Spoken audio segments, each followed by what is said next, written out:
The United Kingdom is a mystical and ancient land where legendary kings and queens, highwaymen, outlaws, witches and pirates once stalked.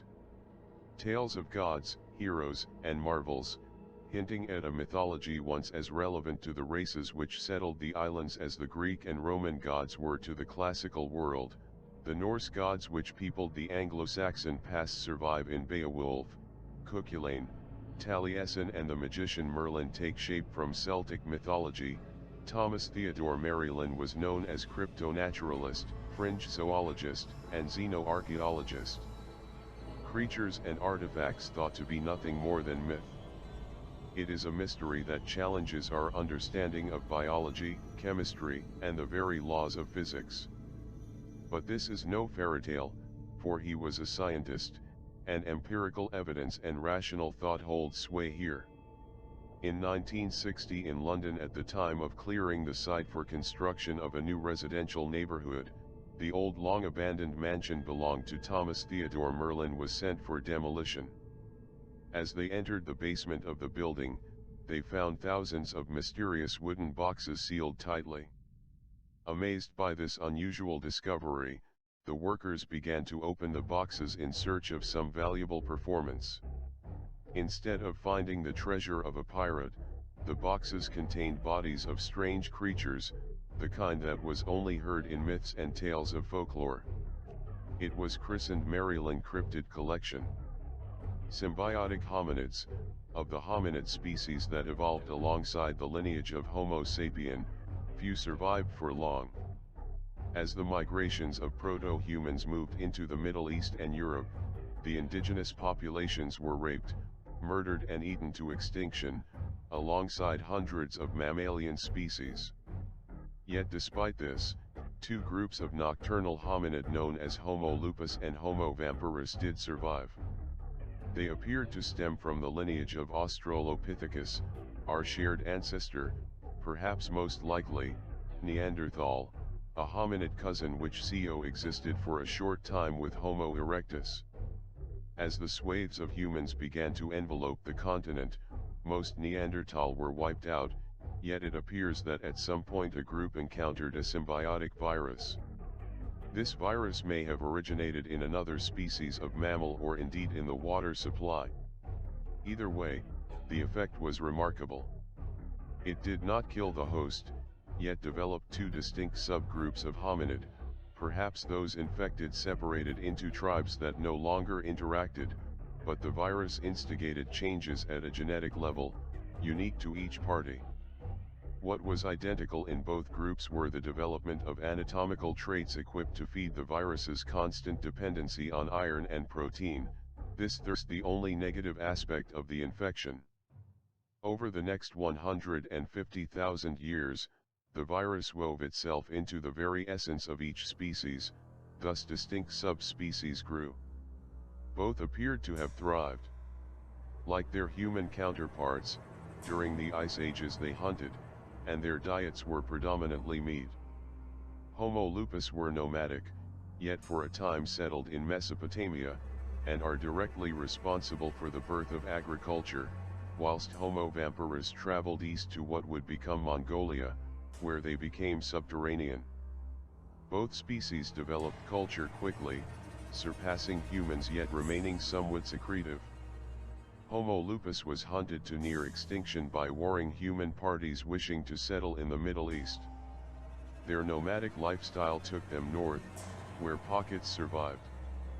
Vampirus, closed off from the threat of humans within the Altai Mountains, flourished, and became the most successful civilization on Earth. Cryptozoology tends to be split into two areas of study. The first deals with animals which are classified from fossil evidence, but are currently considered extinct. The classic example of this type is the thylacine. The creature officially died out in the early 20th century, though sightings of the Australian animal still occur today. Out-of-place creatures are also categorized under this heading, such as the hundreds of alien big cat sightings reported in the UK each year. The second area of research examines creatures for which no tangible evidence exists, but are carried down the ages in the form of folk stories and myths, or the witness reports are too fantastic to be readily accepted. The following list is a collection of both types of report. In addition to his unusual hobby of collecting remains of unlisted species, he is also remembered for his tremendous useful life. According to accounts, at 80 years of age looked like a 40-year-old look, which probably attracted more attention than his unusual collection of rare specimens. During his lifetime, Theodore embarked on a trip to the USA where he would make his unusual collection known to a wider audience. He received much attention at first, but as his cryptids were so disconcerting and the worldview so narrow, it was labeled as a fraud and was soon marginalized by other cryptozoologists and naturalists. While in this endeavor, he befriended several prominent mathematicians and biologists who were intrigued by his work, and also approved some of his concepts in fringe and chemistry physics.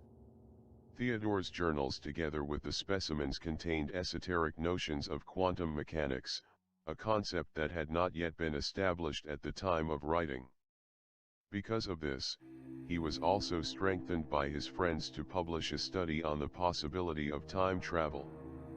As with most paradigmatic individuals, Theodore would soon fall into dismay after he was accused of theft by another collector of rare specimens. His reputation was strange, so he returned to vagueness. From this moment on, he was no longer heard of in the scientific community until 1942 when a man pretending to be Marilyn had donated a building to an orphanage in London with the sole desire not to open the basement. The man did not seem to be over 45, so he was supposed to be a relative of Theodore. This was the last time anyone heard from him. By modern standards, man could not have been the same person born in 1782, because that would make him 160 years old, and while looking at a quarter of that number. However, his stationery mentions an artifact called alabast, which had unusual anti-aging properties.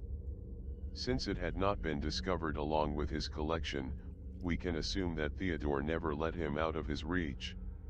Is it possible that he discovered the elixir of youth? And what about his mysterious legacy? While some specimens are clearly the product of human ingenuity, there are others who intrigue even the most skeptical of minds. Sketches and illustrations reveal a thorough analysis of the supposed mythical creatures, but also points to a possible model that served as the basis for creation. Whatever the case, the peculiar collection will surely raise numerous questions. It cannot be dismissed as a forgery, or pure artistic creation.